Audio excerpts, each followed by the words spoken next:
जय श्री राम का नारा लगा रहे हैं, ये अपने शायद औकात भूल गए हैं कि माननीय ओम प्रकाश राजभर जी महाराजा सुहेलदेव राजभर जी के वंशज हैं और हम भी उन्हीं के वंशज हैं, हम भी राजभर हैं। ये जय श्री राम का नारा लगाकर हमें उद्घोष का नारा दे करके हमारे सामने लड़ने के लिए तैयार हैं। तो इनको मैं बता देना चाहता हूँ कि हमारे इष्ट देवता बाबा शंकर भोलेनाथ जी हैं। हमारे महाराजा सुहेलदेव राजभर जी भी बाबा शंकर भोलेनाथ जी के भक्त थे और हम भी बाबा शंकर भोलेनाथ जी के भक्त हैं। हमारे यहाँ घर घर में त्रिशूल मिलता है और जिस दिन हम हर हर महादेव का नारा लगाकर बाहर निकल जाएंगे तो इनको चूहे के बिल में भी छुपने के लिए जगह नहीं मिलेगी। अखिलेश जी, इन लोगों को इतना सोच लेना चाहिए कि हम किसके सामने और कौन सा नारा लगा रहे हैं। और ये नारा लगाने वाले एक बार नहीं, मैं बार बार कहूँगा कि ये फर्जी हैं। जो ढोंगी बाबा भगवा चोला पहनकर ढोंग करते हैं, अपने आप को योगी कहते हैं, उनको एक धार्मिक मंत्र नहीं उच्चारण करने को आया, वो भी देख कर नहीं पढ़ सके, तो बताइए कैसे टाइप के हिंदू और कैसे टाइप के बाबा और कैसे टाइप के ये लोग हैं। जय श्री राम जो नारा लगाते हैं उसमें 90% लोग बीजेपी के मिलेंगे। अगर उनसे पूछ लो कि जय श्री राम का मतलब क्या होता है और यह नारा किसने दिया था और कब दिया था, तो उनको ये भी नहीं मालूम होगा कि जय श्री राम का नारा कब दिया, किसने दिया और क्यों दिया था। तो उनको इसका मीनिंग भी नहीं मालूम होगा। इसलिए मैं उनको फर्जी हिंदू कहता हूँ। जय श्री राम का नारा जो लगाते हैं ना, जय श्री राम उनके बाप के नहीं थे, हमारे भी बाप के थे। जय श्री राम हमारे भी हैं। लेकिन बड़ी निंदनीय बात है कि ये एक प्राचीन हिंदू के सामने ये जय श्री राम का नारा लगाकर क्या साबित करना चाहते थे। एक हिंदू के सामने जय श्री राम का नारा लगाकर क्या जताना चाहते थे माननीय ओम प्रकाश राजभर जी के लिए।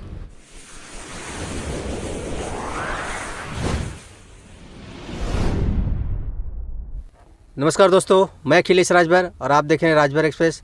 दोस्तों, जैसे आप लोग को पता है कि कुछ दिन पहले वाराणसी कचहरी में डॉक्टर अरविंद राजभर और माननीय ओम प्रकाश राजभर जी नामांकन के लिए जाते हैं। जैसे ही वाराणसी कचहरी में पहुंचते हैं, वहां पे कई अधिवक्ता उनके सामने आ जाते हैं और जय श्री राम के नारे बोलते हैं और अभद्रता करने लगते हैं।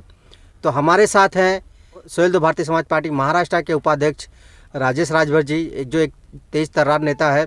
आइए जानते हैं उनसे इस विषय पे कि आखिर जो अधिवक्ता हैं जय श्री राम के नारे क्यों लगाए। राजेश जी, हमारे चैनल में आपका स्वागत है। धन्यवाद अखिलेश जी।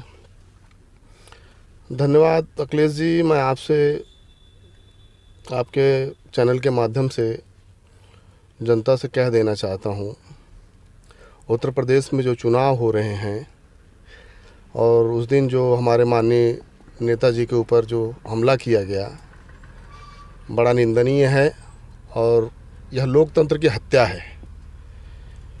यह लोकतंत्र की हत्या है। और दूसरी बात यह है कि इस देश में कभी भी जो भी नेता होता है, जो पिछड़े, दलित, अल्पसंख्यक लोगों की आवाज़ बुलंद करता है, उनके हक अधिकार की बात करता है, और यही कुछ उद्दंड तबके के लोग जो होते हैं उसका विरोध करते हैं। वो चाहते ही नहीं हैं कि इस देश में जो पिछड़े हैं, दबे कुचले लोग हैं, अल्पसंख्यक हैं, दलित हैं, उनका हक अधिकार कोई भी नेता दिलवा सके या देने की कोशिश करे। इसलिए जब उनकी आवाज़ कोई बुलंद करता है तो ये लोग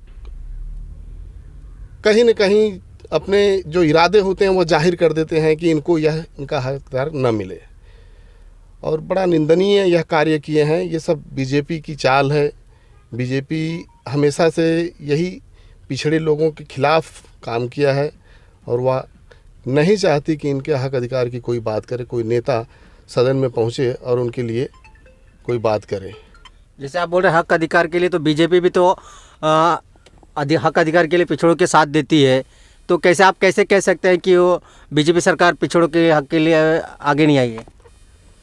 नहीं, मैं एक बात बताऊं आपको, ये सब पहले भी हुआ है। आपको मैं बताऊँ, ये यही लोग थे जब बाबा साहब अम्बेडकर जी साइमन कमीशन से मिलने गए थे। तो उस समय की बात बता रहा हूँ मैं कि जब बाबा साहब अम्बेडकर जी साइमन कमीशन से मिलने गए थे, पिछड़े, दलित, अल्पसंख्यक इन लोगों की हक अधिकार की जब वहाँ पर बात उन्होंने रखी, तो ऐसे ही तबके के लोग थे जो आज जय श्री राम का नारा लगा करके विरोध कर रहे हैं माननीय ओम प्रकाश राजभर जी का। उस समय भी ऐसे ही विरोध किए थे, क्योंकि उस समय भी बाबा साहब अम्बेडकर जी ने पिछड़े, दलित, अल्पसंख्यक, दबे कुचले लोगों के ही हक अधिकार के लिए साइमन कमीशन से मिलने के लिए गए थे। तो उस समय इन लोगों ने, मालूम है उनको, ये समझ लो कि उस समय देशद्रोही का नारा दे करके उनका विरोध किए थे, बहुत तगड़ा विरोध किए थे। लेकिन बाबा साहब अम्बेडकर ना डरे ना हटे, उन्होंने वह चीज़ साइमन कमीशन के सामने जो बातें थी रखी और कामयाब भी हुए। आज उन्हीं की देन है कि आज हम एक लोकतांत्रिक जीवन जी रहे हैं। लेकिन जय श्री राम के नारे ही क्यों लगाए गए? और भी नारे लगाए जा सकते थे। देखिए, एक बात बताएं, हम ये सब जय श्री राम के जो नारे वहाँ लोग लगा रहे थे, ये कोई धार्मिक तत्व के आदमी नहीं थे, वो गुंडे थे। और ये सब सोची समझी चाल थी। ये हमारे समाज के हो सकता है कि अनिल राजभर जी की सब रणनीति तय की गई हो, ये उनके भाड़े के गुंडे थे। अधिवक्ता उसमें कम थे। अधिवक्ता, देखिए एक बात बता दूं मैं अखिलेश जी, आप कुछ दिन पहले हमारे माननीय प्रधानमंत्री जी कहते थे कि इस देश में रोज़गार की कमी नहीं है, पढ़े लिखे युवा रोज़गार जो है वो पकौड़ा भी तल करके अपना रोज़गार चला सकते हैं। तो जो अधिवक्ता थे बेचारे, जिन लोगों ने इतनी मेहनत करके जो वकालत का जो डिग्री लिए, उन्होंने वहाँ तक एक मुकाम हासिल किए, उसके विरोध में पता है उनके पास नौकरी नहीं, कोई धंधा नहीं है, उनके पास उसका विरोध करने के लिए मालूम है वो बेचारे पकोड़ा तल रहे थे, वो अपना विरोध जता रहे थे, धरना प्रदर्शन कर रहे थे। तो अधिवक्ता वो थे, उनको ज़रूरत थी नौकरी की, उनको ज़रूरत थी मालूम है रोज़ी रोज़गार की। ये अधिवक्ता नहीं हो सकते। मेरे ख्याल से ये भाड़े के गुंडे थे जो काले कोट में वहाँ कचहरी के अंदर मौजूद थे और माननीय ओम प्रकाश राजभर जी का विरोध कर रहे थे। और दूसरी बात मैं ये कहूँ कि माननीय ओम प्रकाश राजभर जी के बारे में लोग अच्छी तरह जानते कि यही ऐसा नेता है कि जो पिछड़े, दबे, कुचले, कुछ दबाए लोगों का जो हक अधिकार की दिलाने की बात करता है। अगर इसका हम विरोध करते हैं, यहाँ विरोध करके एक दंगा का माहौल बना देते हैं, तो नामांकन हो सकता है रद्द हो जाए, जिससे ये चुनाव न लड़ सके डॉक्टर अरविंद राजभर जी और ये लोगों की आवाज़ न बुलंद कर सके। इसलिए उन्होंने ऐसी सब रणनीति बनाई थी। ये पहले से सोची समझी हुई चाल है। ये बीजेपी की एक बहुत निंदनीय कार्य है, मैं तो यही कहूँगा। राजेश जी, हम आपसे ये पूछना चाहते हैं कि जो वहाँ के अधिवक्ता थे, आखिर ओम प्रकाश जी के सामने जय श्री राम के नारे ही क्यों दिए? इसका क्या मतलब होता है? अखिलेश जी, पहली बात तो मैं आपको ये बता देना चाहता हूँ कि वहाँ पर वो मैंने बताया ना आपको कि वह हिंदू हो ही नहीं सकते, वो फर्जी हिंदू थे जो माननीय ओम प्रकाश राजभर जी के सामने जो ऐसा विरोधी नारा लगाए हुए थे जय श्री राम का। उनको खुद ही नहीं मालूम होगा कि जय श्री राम का मतलब क्या होता है। ये फर्जी हिंदू थे जो एक प्राचीन हिंदू के सामने जय श्री राम का नारा लगा रहे थे। और मैं एक बात बता देना चाहता हूँ कि बीजेपी में ऐसे बहुत से फर्जी हिंदू हैं जो जय श्री राम का नारा लगाकर हमेशा इस देश में एक गंदा माहौल क्रिएटिव करना चाहते हैं। हमेशा ये जय श्री राम का नारा लगाकर हमेशा लड़ने की बात करते हैं और एक दूसरे में एक धार्मिक चीज़ को जोड़कर राजनीति करते हैं और हमेशा लड़ाने की बात करते हैं।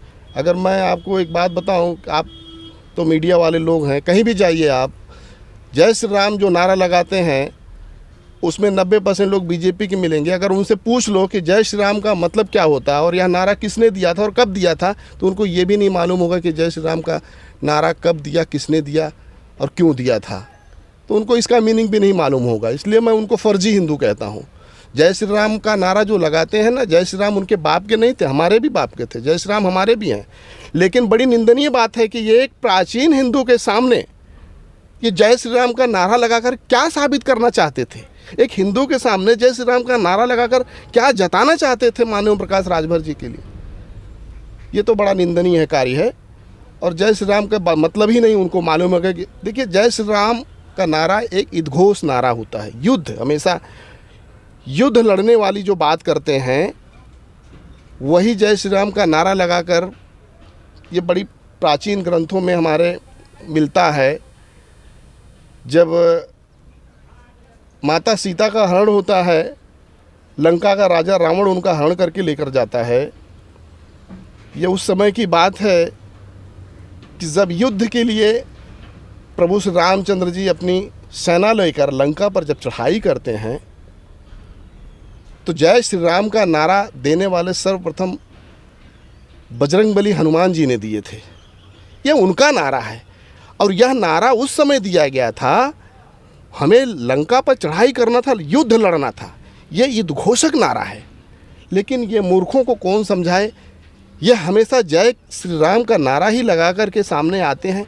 ये चाहते क्या है? इनका तो यही मकसद है कि यह हमेशा जय श्री राम का नारा लगाकर हमेशा लड़ाई और लड़ना चाहते हैं। मैं इसका घोर विरोध करता हूँ, मैं निंदा करता हूँ इसकी। क्या लगता है कि या अधिवक्ता लोग ओम प्रकाश जी को ये इशारा करना चाहते हैं कि अब तुम्हें लड़ना है, तुम्हारे साथ बीजेपी के लोग पीछे पड़े हैं, लेकिन तुम्हें जीतना है, ये भी तो मायने हो सकते हैं। देखिए, वहाँ पर मैंने कहा आपसे ना कि अधिवक्ता लोग हो ही नहीं सकते।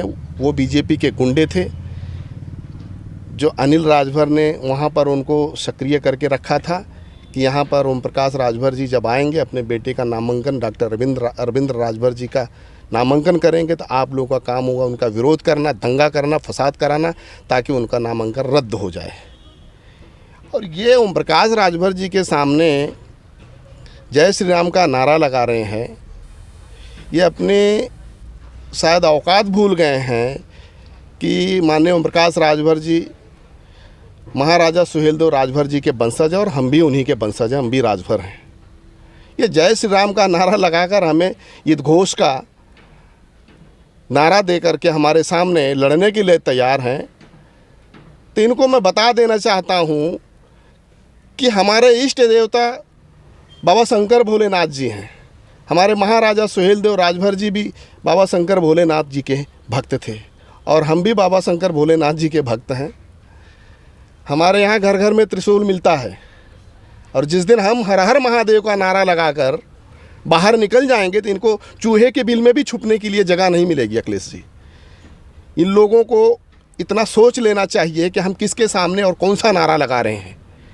और ये नारा लगाने वाले एक बार नहीं, मैं बार बार कहूँगा कि ये फर्जी हैं, क्योंकि यह साबित हो चुका है। अभी थोड़ा टाइम पहले देखिए ना, थोड़ा टाइम पहले की बात बता रहा हूँ मैं।